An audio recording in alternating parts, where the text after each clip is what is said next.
Hello.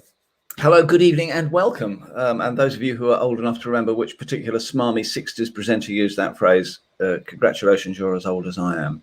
Welcome to Pandemicus. We're back again after quite a long absence and after a failure last time because Facebook, for some bizarre reason that no one's gotten to the bottom of, refused to allow us to broadcast directly to it. So hopefully you're watching this on our YouTube channel.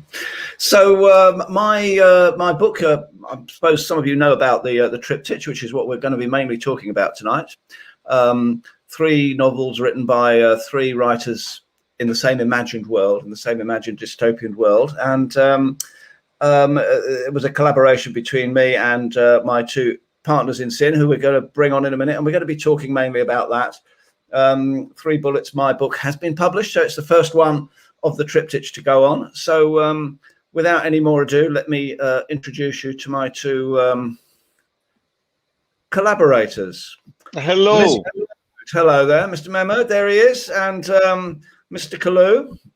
As you can see, they're sitting in identical studios, apparently eating the same fruit, I believe.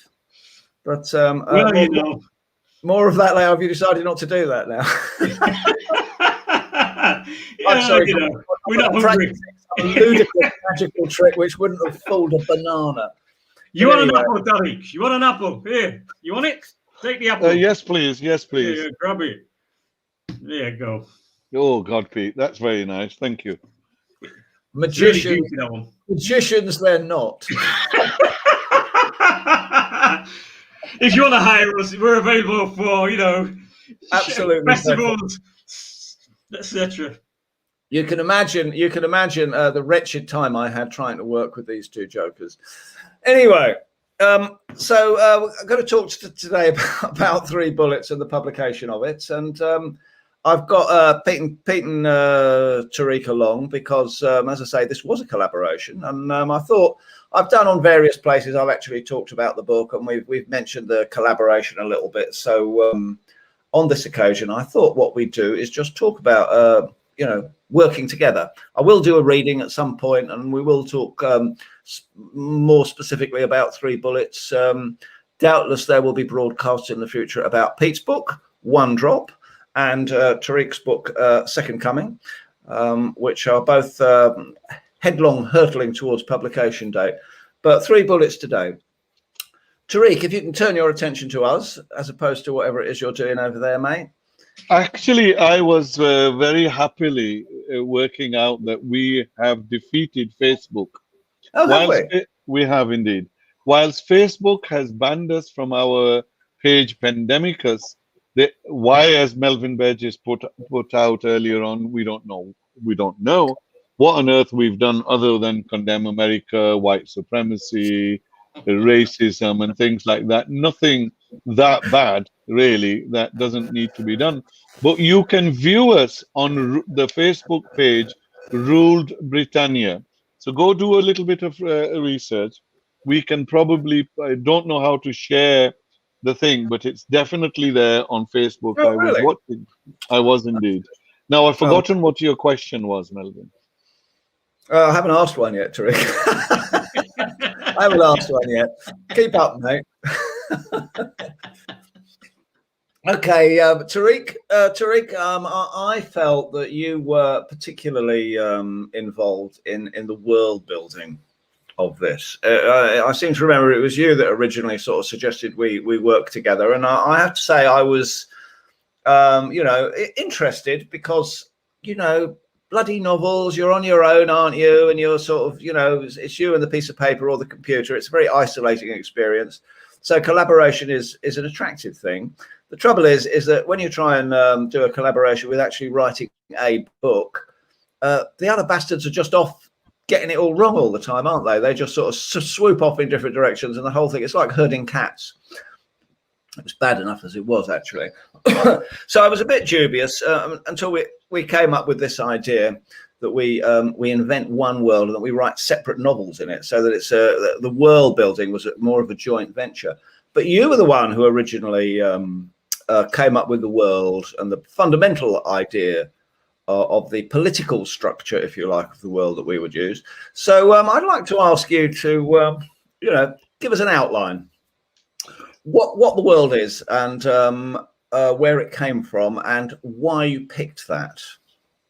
I think perhaps for those who don't know what we're talking about at all, perhaps we have to take a little step back. That this is about the publication and celebration of the publication of the first book. Yeah, I've said all that. Okay, I've you've said all that. All right. While you were examining Facebook, I've said all that. Okay? All right. So All right. just answer the question, Mush. Okay. Right? Well, one of the things is, Melvin, as perhaps your friends and some of the viewers, we've got a massive total at the moment. They may not know, but I live in Beirut. And in a way, in Lebanon, we are surrounded by war of all sorts. You know, there is a war with the occupation of Palestine. There is a war in Syria. There are wars within Iraq. Iran is on the brink of war. I'm a Kashmiri by ethnicity, Pakistani by birth. We have war there. We have war in Afghanistan. So in one way, all these wars are connected inside my mind and my life, my body and my imagination.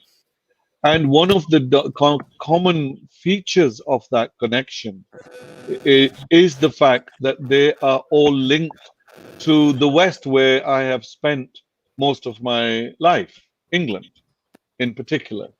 And when I was living in Beirut, I was quite sickened by the constant intervention by Britain and America and France within Syria, in the never-ending war, then in Afghanistan.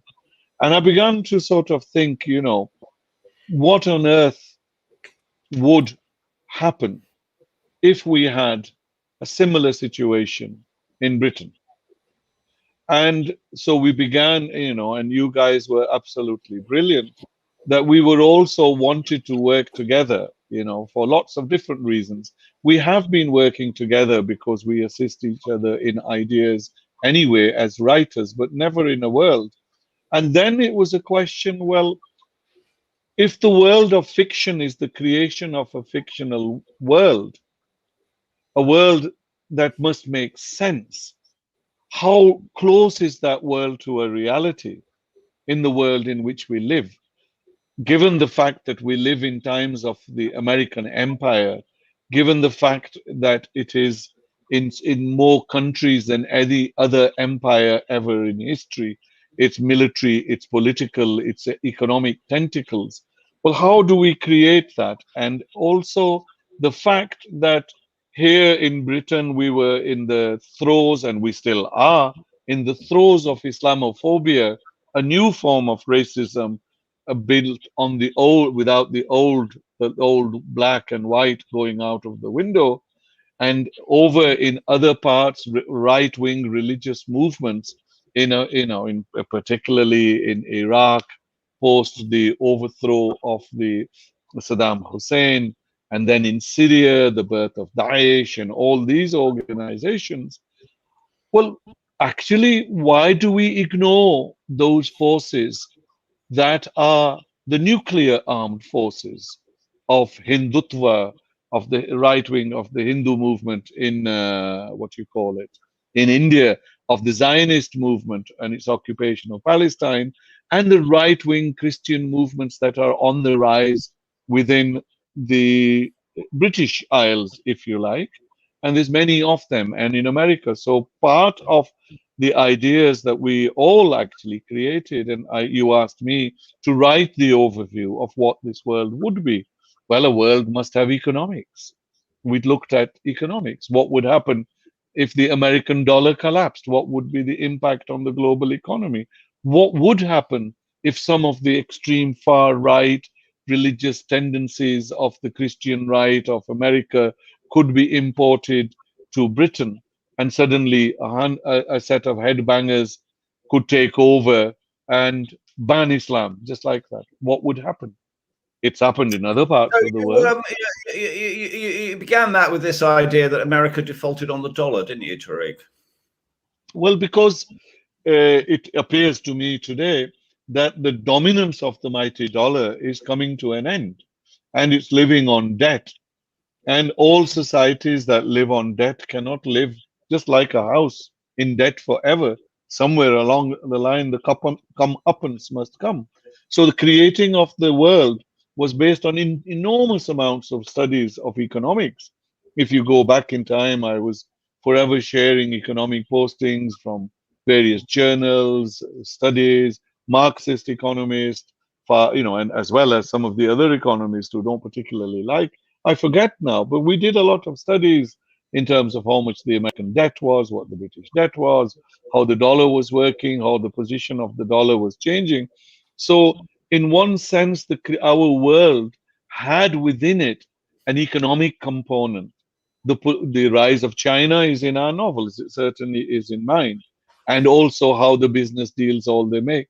So, our world, in the political sense, was as true to simplified imagination as we could make it.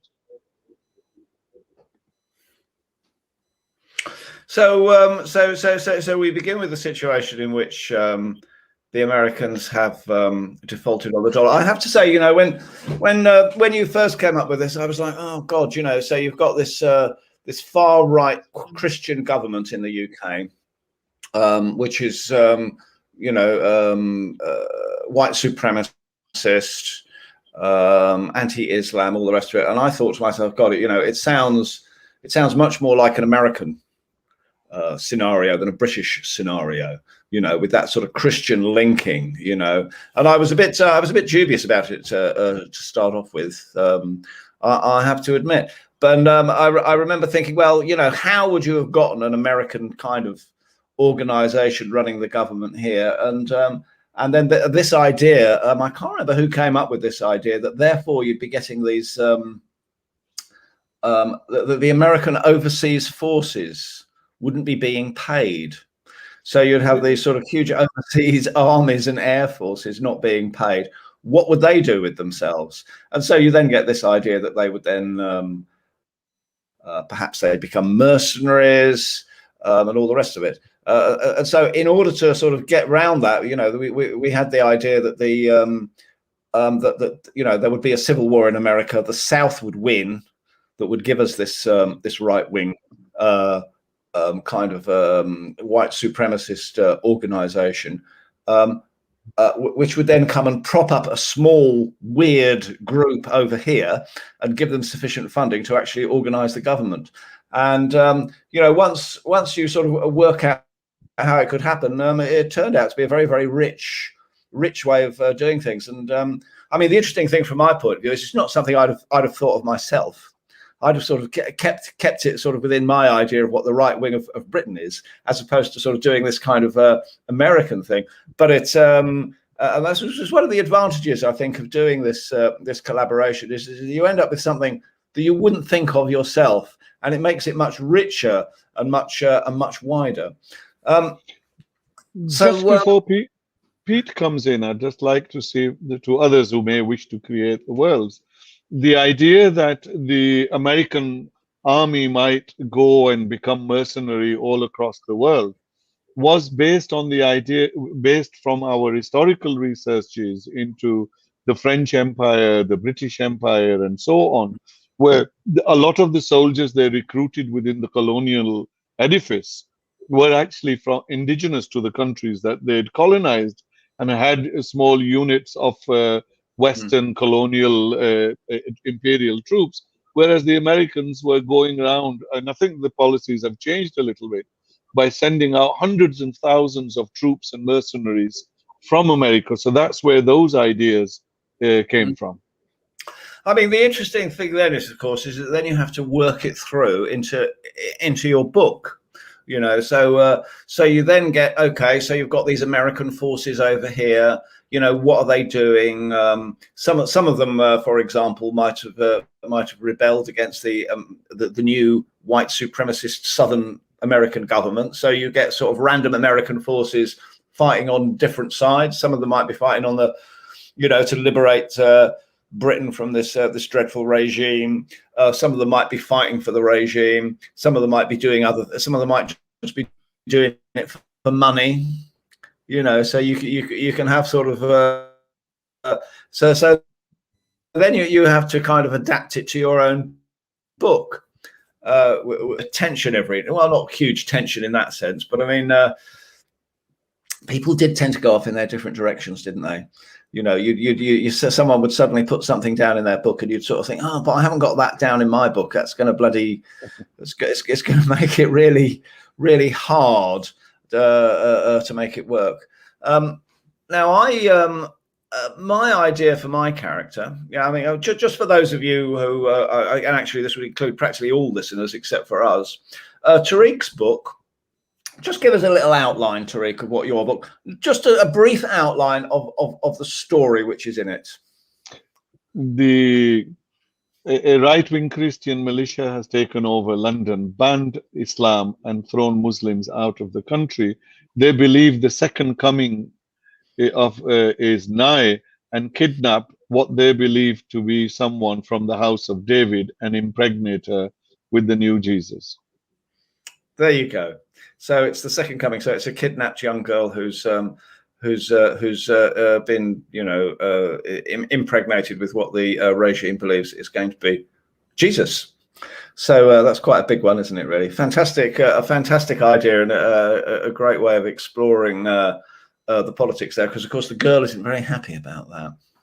Yeah, no. So that was sort of Tariq's book, and this fantastic political shape.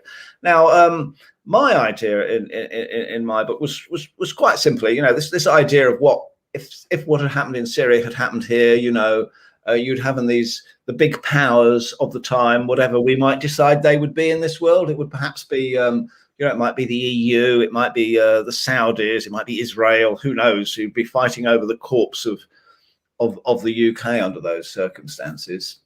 But my idea was always quite simply that my character would be a refugee trying to get out, you know, because the first time I thought about doing a book like this, the refugees were just, I mean, still sadly trying to get into this country, were just coming, and they were kind of being turned away and nobody wanted them. And I was thinking, well, you know, how would it be if it was the other way around, you know, and you were trying to escape this dreadful war-torn country. It's this basic idea of taking a dreadful foreign situation and trying to make it real by imagining that it would happen here. So my girl was always a refugee, sort of wandering around, trying to get out. And I thought that she might be able to kind of tie together the different stories by wandering in and out of the other novels, if you like. Our idea, I should add, was not to have the same characters. You know, it's hard enough to sort of actually set three stories without people, you know, challenging the rules in one another's books. It was quite hard enough without actually having the same characters. So there's no crossover of characters, just the world.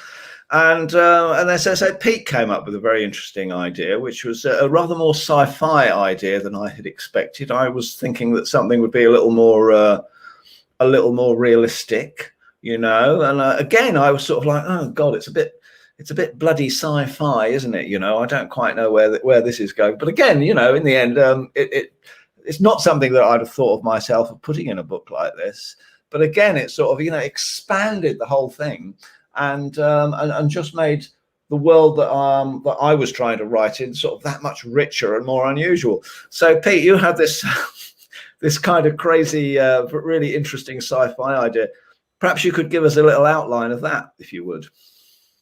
Yeah, well, briefly, we share this white supremacist, religious fundamentalist background to all three of our novels, and my novel is set in the same time zone as yours, Melvin, and of Tariq's, almost around the same time at least. And the interest and where we might consider it to be sci-fi-ish, though it's probably a little futuristic, but I wouldn't go so far as to call it sci-fi, is that I was, you know what I mean? People just generalize, don't they? You just generalize sci-fi. let's be a little more precise here for the sci-fi fans, all 4 of them who are listening. You know, it's just an alternative future, but it's based very much on reality. The Microsoft Tay experiment on Twitter, which used artificial intelligence to generate to create a personality that would in effect answer questions and interact with other users, was pulled, I believe, because the way in which the AI program worked, it pulled up all the racism that was out there in society and in Twitter and started becoming highly racist. Google, their vision software, demonstrated a similar feature, if you like, in that I think the leading example was that there was an image of a hand with an object being held in the hand. And if the hand was black, the AI decided it was a gun. And if the hand was white... Really? Yeah. Wow. And if the hand was white, the AI decided it was some kind of scientific instrument, you know, a monitor or whatever, you know? So the AI function really was simply, you know, there's an old saying in coding: garbage in, garbage out. Well, here it is: racism in, racism out. And with AI taking an increasingly big role in our lives, in interacting with consumers and answering questions, etc., it's become a focus of quite intense debate. So within the novel, briefly, I remember Tariq was instructed to answer the question briefly. So within the novel, you have a perhaps doomed love affair between Axel and June, 2 teenagers who are radicals, revolutionaries, fighting against this white supremacist system and its soldiers, and they get caught and they get sent to an experimental camp called Iraq, the realignment camp. And they have chips, SIM cards, implanted in their skulls, rather like we now get heart pacemakers and things implanted. You get a chip implanted, and the function of the chip is to give you thoughts which align with the racist AI system that Tay and Microsoft Vision generated almost automatically. So with a little bit more focus in this case. And so the love affair between Axel and June, can they hold it together? Can they still recognize each other? Can they recognize themselves? And can they fight their way out of this camp? That's the story. So it's really, I mean, the really striking thing about it is, of course, that it's about identity. Absolutely, yes, absolutely. You're fighting for your identity. Yeah, and what is identity? And partly identity is around memory. You know, there's some fascinating documentation of people who lose aspects of their memory, and their personalities can change. And part of what the AI system does, it starts to try and rub out memory, and that is, as far as the AI is concerned, is not positioned in such a way that it will help the AI program brainwash you, in effect, to embrace the white supremacist ideas. So yeah, memory as a fundamental aspect of personality and identity is part of what they start to lose. And so who are you if you aren't your memories? But also, Melvin, if you know, what about yours? Because one of the components that me and Peter, what we've discussed briefly about ours, in a sense that the holding on to memory in the anti-colonial movement was holding on to the cultures that colonialism tried to wipe. They lived in popular memory, in songs, in poems, in paintings. So in a sense, our novels are also part and parcel of a movement of resistance as well. And what about yours? What's yours about?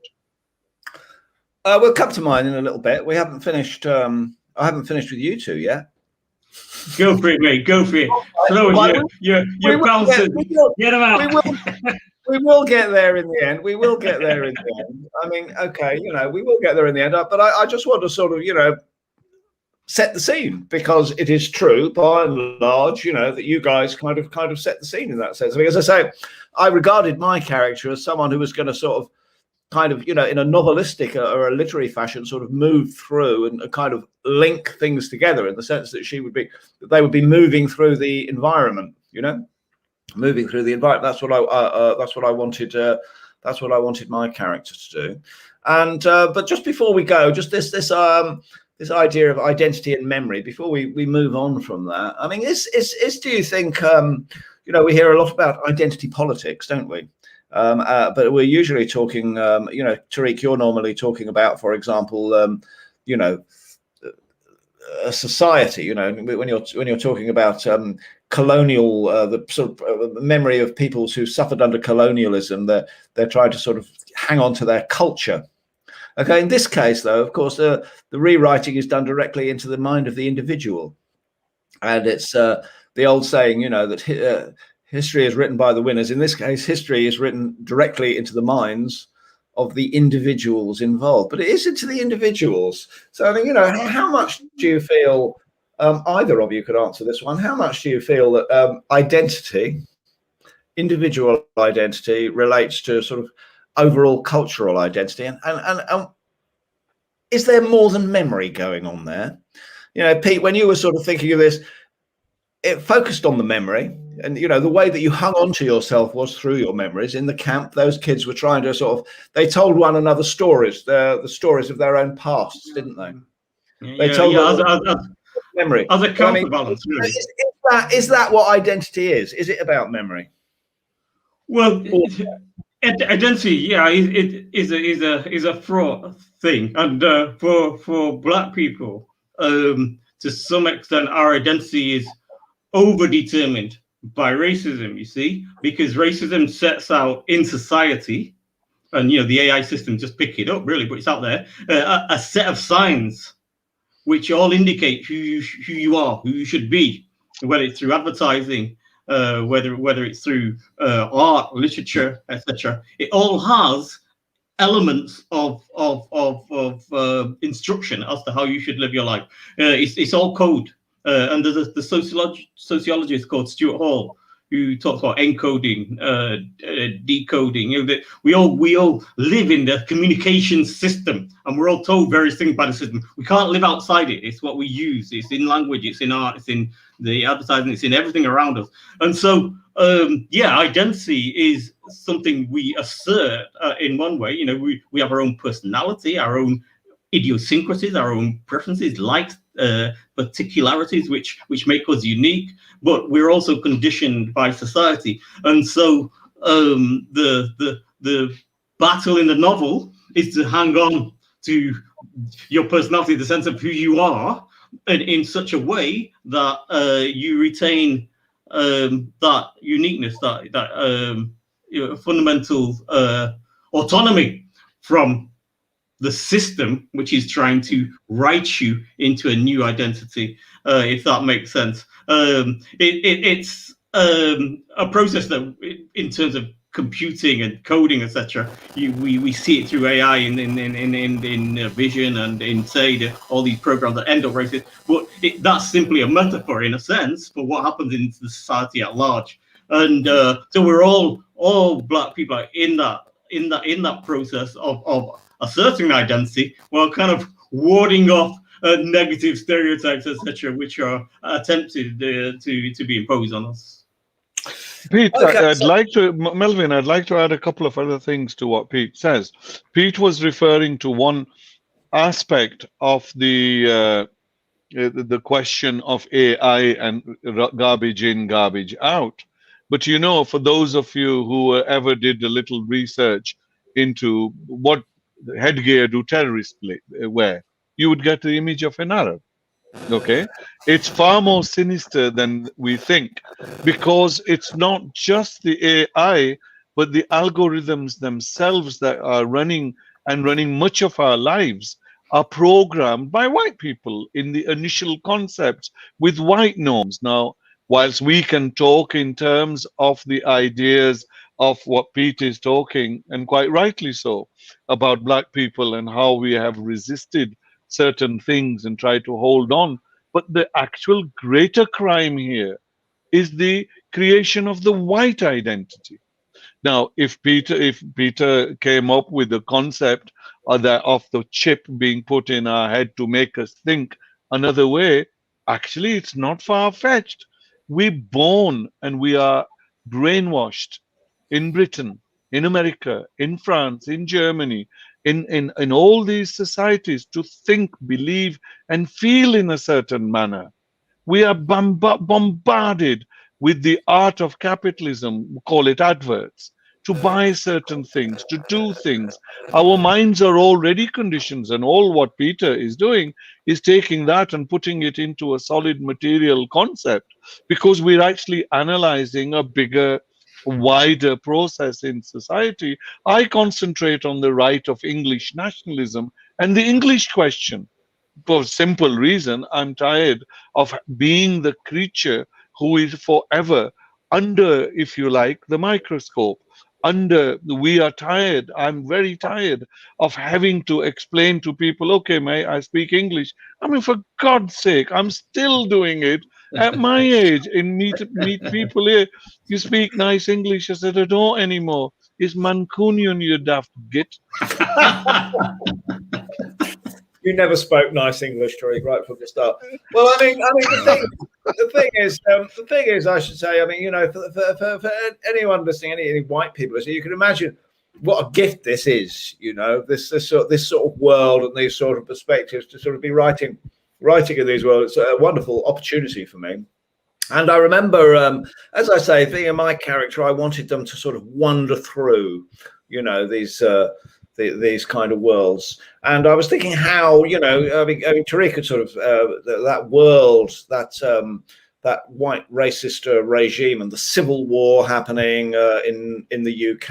And I imagined my character living in Manchester, as I live in the north. We all live in the north. You guys still in Manchester, except when Tariq, when you're in Beirut. But you have your roots, a lot of roots in Manchester. So, and I was imagining this regime, the Bloods.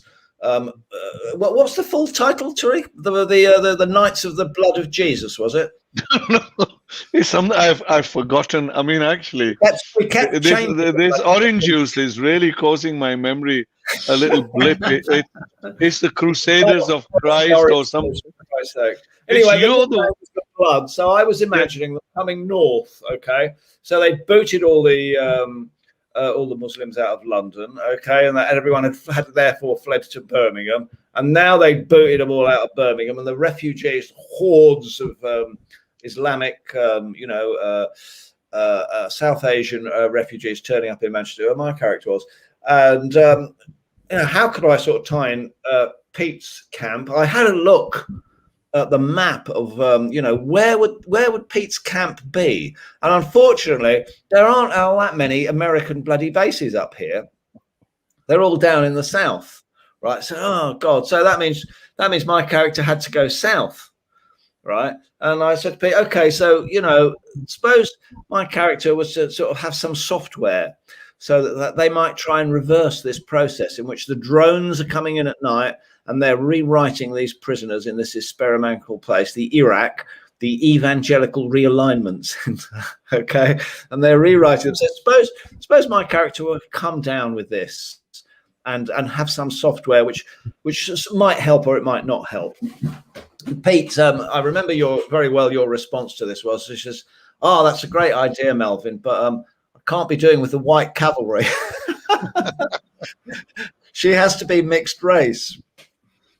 So that was a kind of invitation, really, and a challenge as well. And you know, I suppose, you know, like a lot of white writers, you know, you hear a lot about diversity, and you can get that's about, you know, getting black writers published and getting black voices out there. But you know, presumably, you know, as a writer yourself, you want to start bringing in a little more diversity yourself.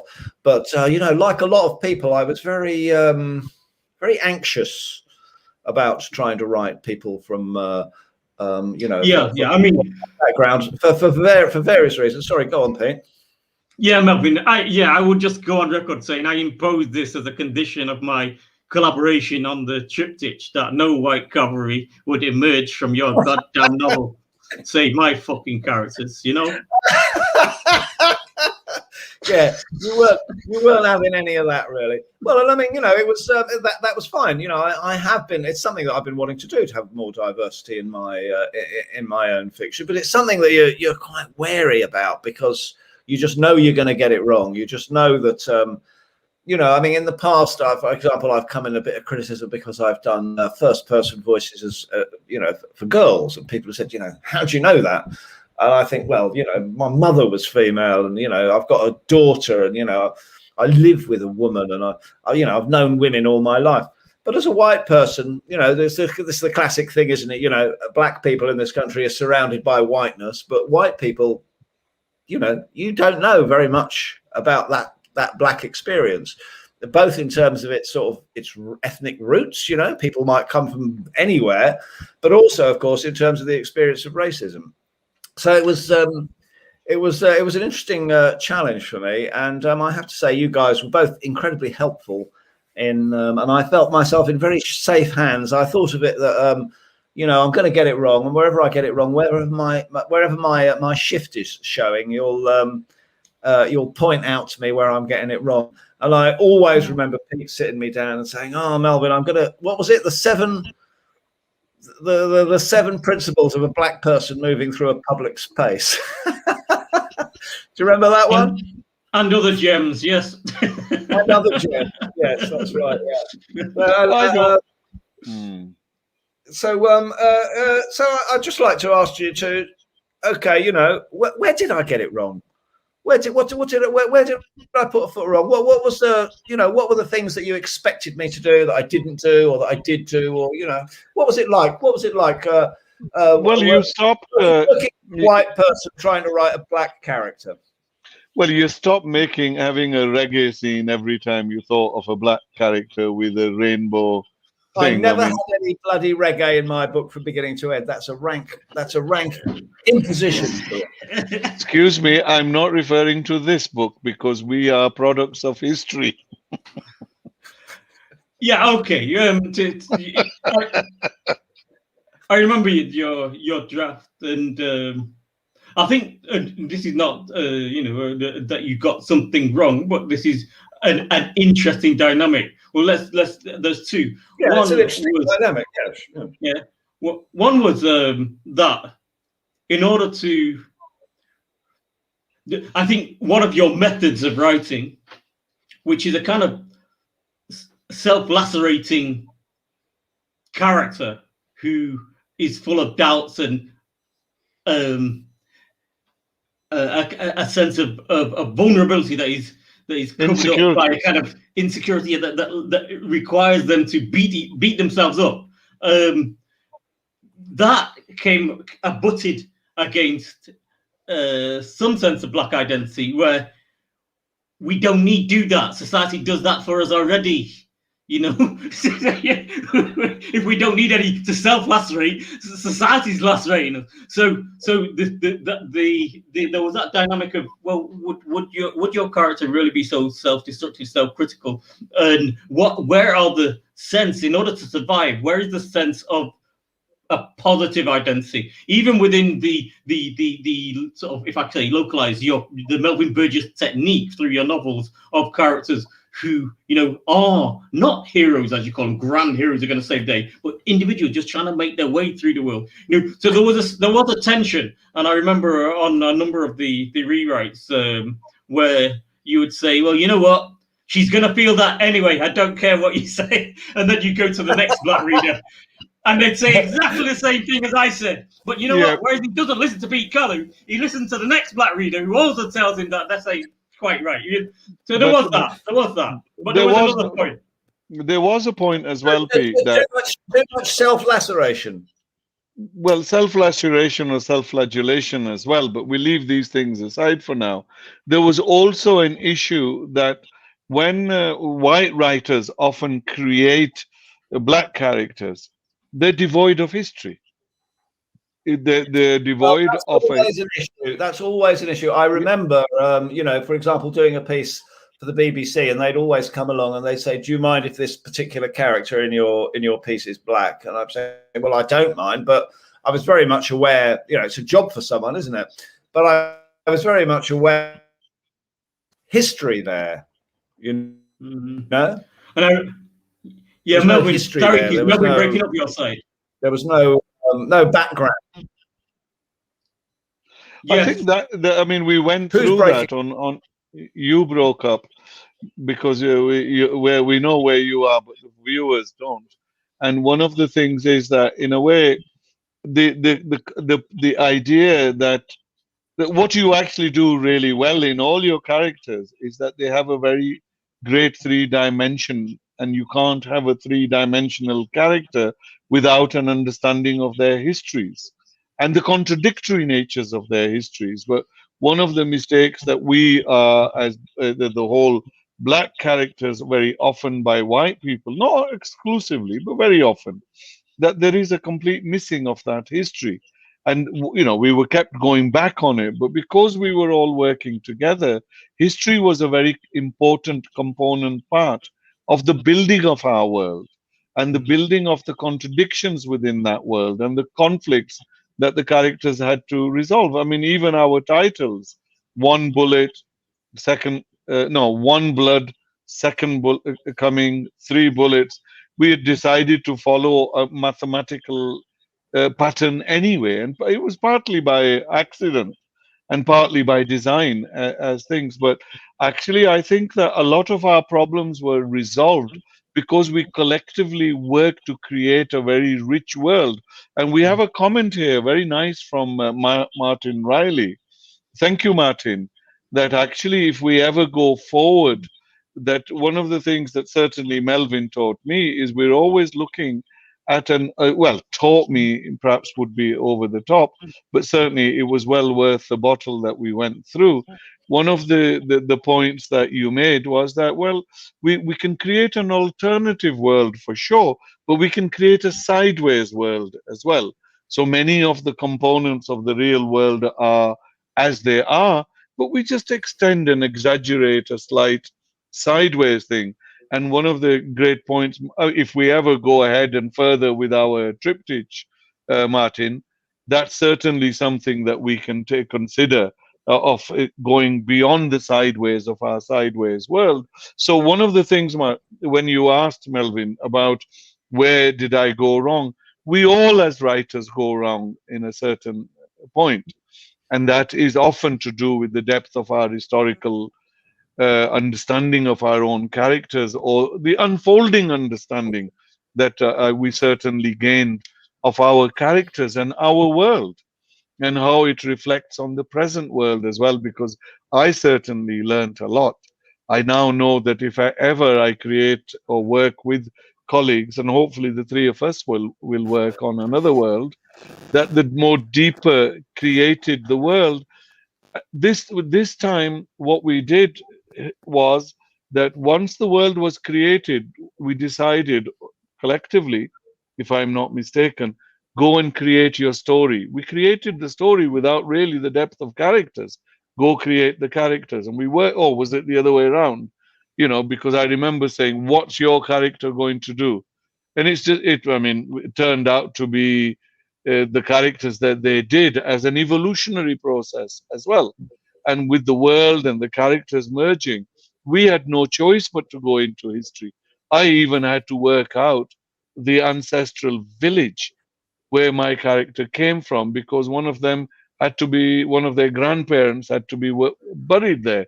Actually didn't know the village, but I now know where the village is, because the character was Kashmiri, or half Kashmiri of that ancestry. And I wanted to place the village so that the clever readers, whenever they get round to reading mine, will be able to say, well, actually, this old man was talking about the absolutely unjust partition of Kashmir. Sorry, Pete. No, I was just going to coming back to your earlier meditation on the difficulty for white writers of writing black characters, and I was thinking that there was a point that Tariq made in a previous program or panel that we saw, which was that there's a huge amount that you extrapolate simply from the name of a character. And I do remember when you said, okay, I've got a character, without going into the detail of it, that, the last name of your character was the subject of quite a lot of thought. And once one adopts that last name, as with Derek, you're defining a particular area in a particular country, and therefore you'll have a particular language set that may have been carried. And then the question became, okay, is this second, third generation, what would be the decay and the loss from that language knowledge, and then what would be acquired as well the other influences. So how would all these things synthesize, and what new thing would arise that would be embodied in your character? So it was a really fascinating journey, and I still sometimes see writers just say, "Oh, I'm going to do a white writer. I'm going to do a black character. I'll call them Ding," and they choose a name, and it's like, okay, and the parents gave them that name because. And they've got no rationale for it. It's just the only name they know, and it's like, okay. I was very lucky in this because my character, I simply made Pete, you are a dad. Now, before we go too far, we've got 15 minutes left, gentlemen. Okay. Melvin, right. how about a reading? I'm going to talk a little bit about 3 Bullets now. Yeah, this is a long... I really just wanted everyone to get a sort of idea of the richness of the world and the advantages of this sort of collaborative working, because it was a fascinating journey. I had to do a lot of research onto my Black history. I had to do a lot of thinking about the politics, about how all these things fit in, and really for me, I suppose the writing challenge was the creation of the character. As it happens, when I started writing this character, and this is an aspect of something that perhaps ought to be subject to another program altogether. I came across this issue that I had from time to time, which was that I couldn't quite work out whether my character was going to be a boy or a girl. What gender were they going to be? And at the time, there was an awful lot of stuff about gender fluidity going on. So I decided to take a step back and say, well, maybe I don't have to be quite so prescriptive about it. Maybe I can take a step back and let the character speak for myself, which I did. And my character actually then kind of came out, if you like, as trans, which was another thing altogether. But obviously, again, that's something which you're going to get wrong, and you're going to make a lot of mistakes over. And on this particular occasion, there are a number of people. Thanks Kim in Hebden. Thanks all sorts of people who read it for me and gave me their opinion on that. And I have to say, it's something I would have been very reluctant if I hadn't had a very enthusiastic response. So I'd just like to read you the opening first chapter of 3 Bullets, in which I'm introducing my character. And I do love a voice. If I can get the voice right, if I can get a good voice or something, then you're just away, aren't you? Everything's there. They've got their kind of history, they've got the sound of them, they've got their character there. So this is Marty. She's something of an unreliable character, and right from the start, it was clear to me that she wasn't going to tell the reader everything, and there are a few little bits and pieces en route where she's I don't know, she's for example, when she's got a gun, you haven't found that she's got a gun before, and she's sort of like, well, you're just the reader, why should I tell you everything? You think you're special, you're not. So she's very much like that. So I'd like to read you the opening just so you can get an idea of Marty. And then anyone who's listening, if anyone has any questions or comments that they'd like to make, post them up and we'll go through them and we'll answer them to the best that we can. Okay. Are you all sitting comfortably? That's the second one I've done this evening for old folk. The first one was David Frost. This is Listen with Mother. My name is Martina. You won't like me. Not many people do. Back then, I lived in South Manchester with my little brother, Rowan, an odious brat, my mum, a nut job, my friend Maud, who I used to hate. She didn't turn out as bad as she might have done, put it like that. She kind of owed me, which helped, because if it wasn't for me, she'd have been dead meat by then, no question. Not so long ago, I had loads of friends. Well, people I knew anyway. Not all of them were exactly friends. Now, I just had Maud. She used to go to the same school as me back in the day. We never hung out. She was way over my head. She was 2 years older than me, and she was everything I'm not. She was hot. I'm not hot. Mind you, she didn't stay so hot, not without the hot short skirts and the hot tight jeans and the hot makeup. She still had the nice bum and boobs, but if you dropped her back in a half-decent school, she would truly not be lead bitch. She still got loads of boys, but all you needed round there to get any number of boys was a pair of legs you could still open, and that was as good as hot. She was smart as well. I mean, good at lessons smart, good at sport and that. Oh, and a bitch. Did I mention that? A bully. You know the sort. She wouldn't even talk to me because I wasn't cool enough. She was in a group of girls who somehow found out I was wearing a thong one day and pulled my skirt up over my head so that everyone could see my spotty bottom. That was nice. Then her house got bombed and her mum and dad both got killed, and her brother, whom she adored, pulled her out of the rubble, put her on a mattress by the side of the road and ran away to who knows where. Maud's brother did the sensible thing. If my mum had been as dead of hers, I'd have gone too. I'd have been gone before you could lick the fat off your fingers. I was furious when my dad dragged her home on that mattress to live with us. I never saw a lot of my dad because he was always away doing important war stuff. So then what? He finally gets home after being away for months, and the first thing he does is adopt the monster bitch girl from school who spent 3 months calling me cheese wire, and then he goes away again. How's that for fair, eh, Dad? I don't care how horrible she was. She has nothing now, he said, and then he left us again to get on with his war work. See? Mum needed him. I needed him. We needed him. And instead of helping us, he spends all his time helping everyone else that he isn't related to. And then he brings in Cheesewire Girl and leaves us on our own to look after her. Unbelievable. I remember standing in the doorway of her room, looking at her lying there, all bruised and ugly. One side of her face was out like a melon. She had a blood-stained bandage around her head. She'd been bleeding from her ear.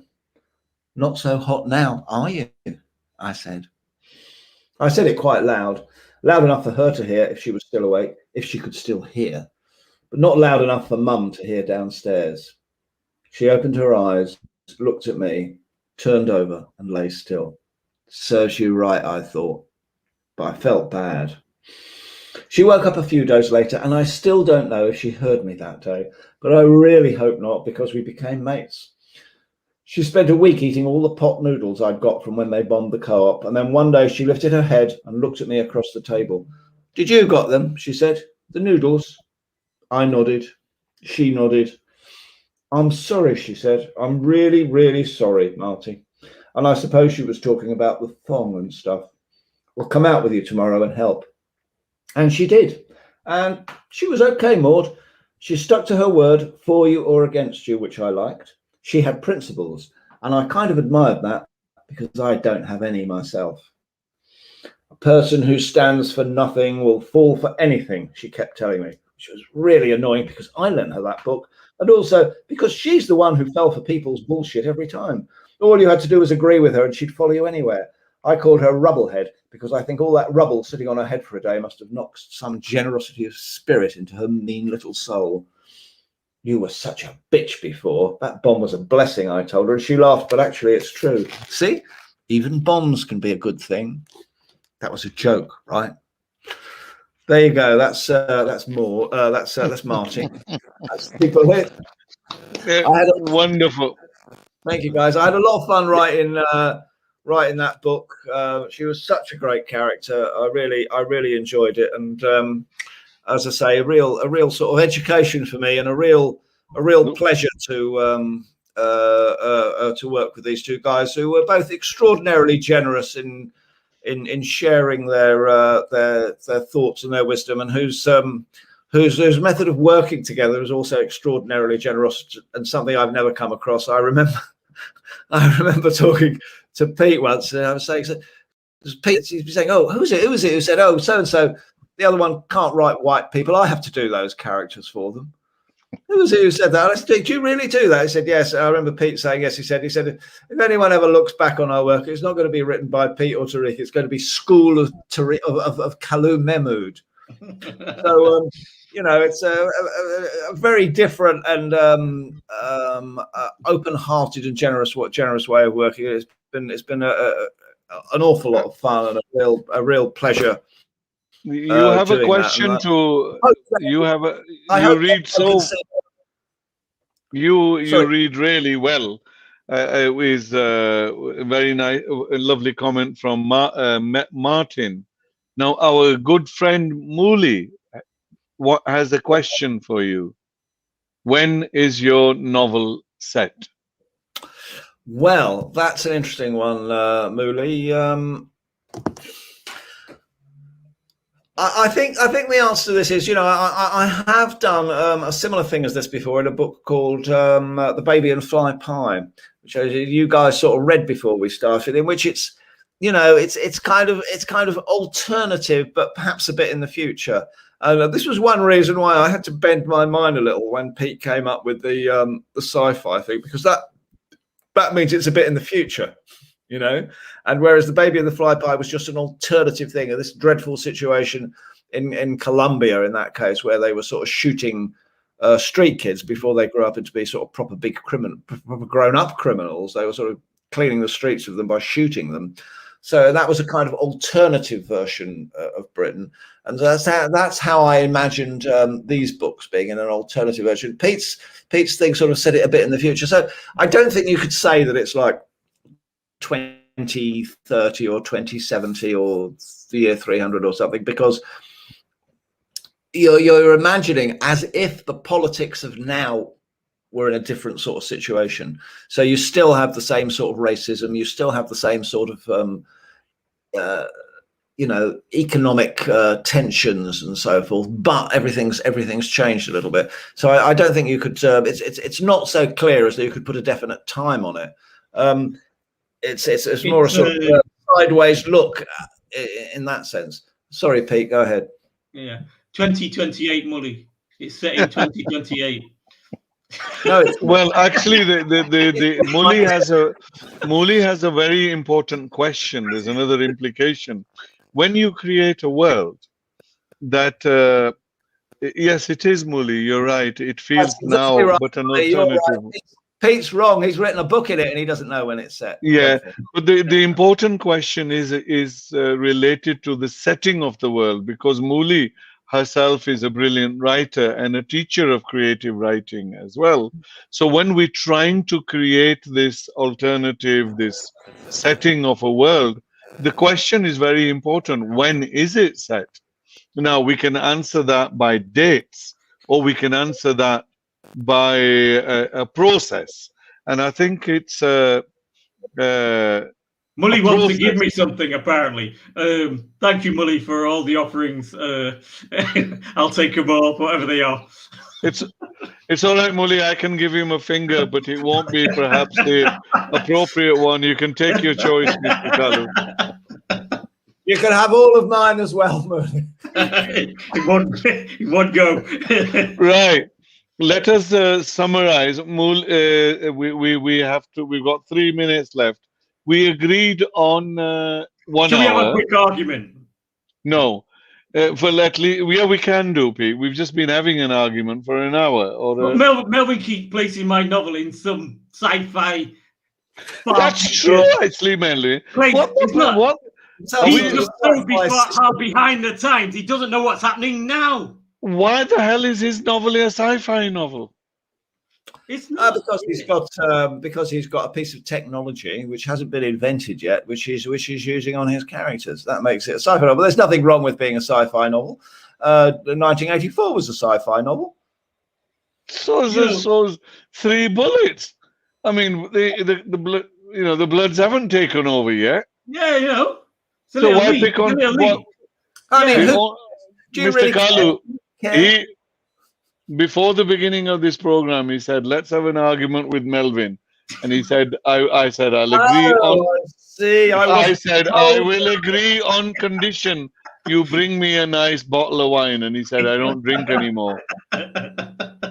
Hey, So, yes. It is equivalent to it. So I think Pete's book is certainly futuristic. I mean, the idea is futuristic, isn't it?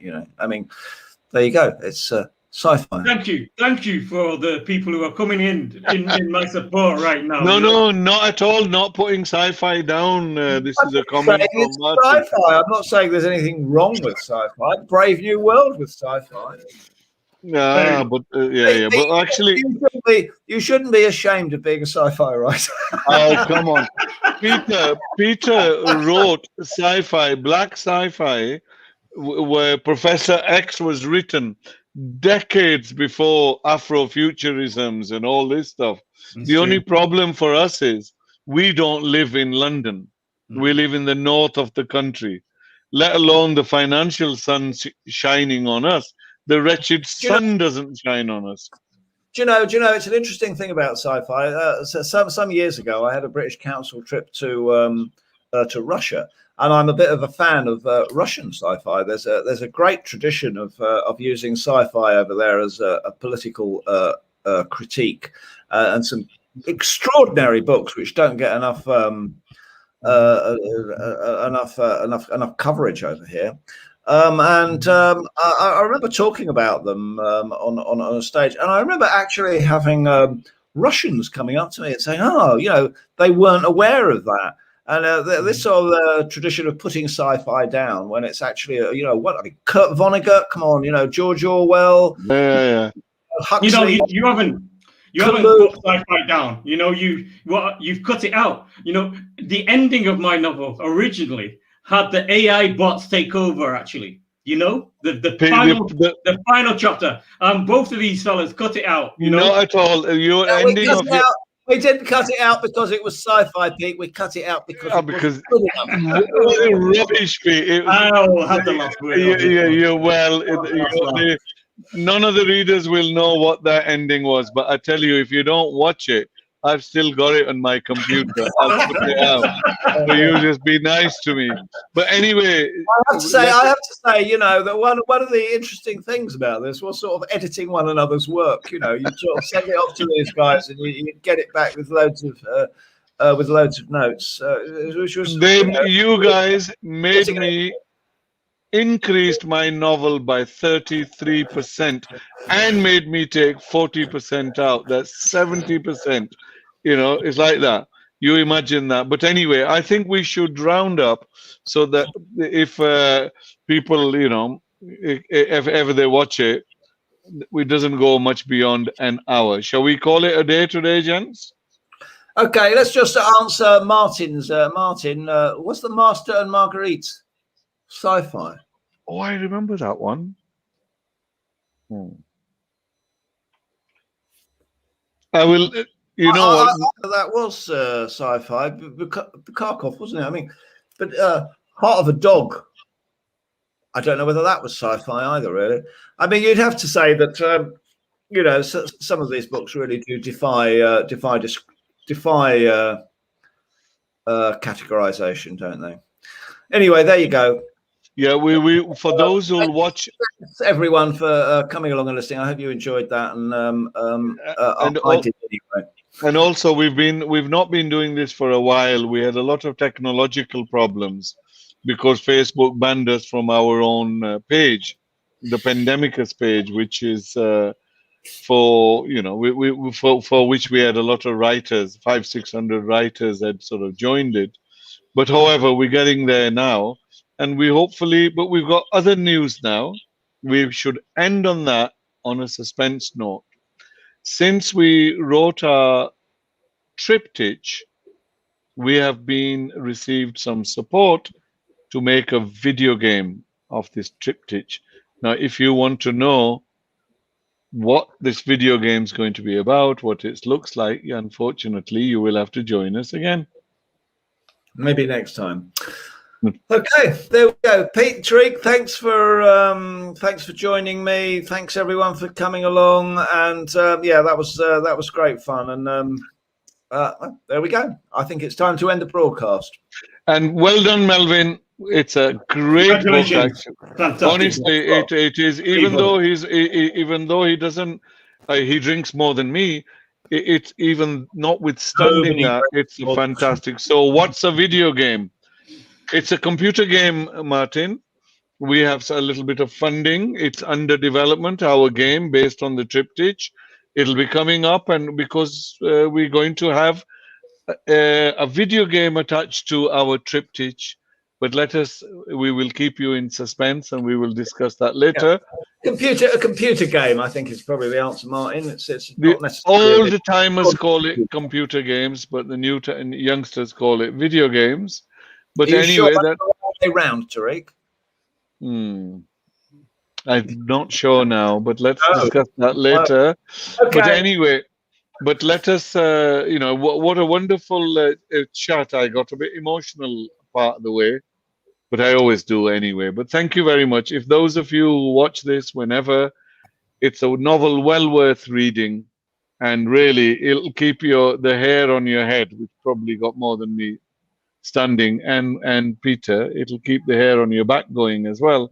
It's a lovely novel. Well done, Melvin. I didn't think it was a wonderful novel, and Peter's is going to be no less as good. It's fabulous. It'll have you absolutely going off your head, and what a wonderful world. And we hope other writers can join us and explore the world as well. It doesn't have to stop at a Triptych. But thank you, see you all, and thank you, Muli, Martin, and all the others. Bye now. Bye.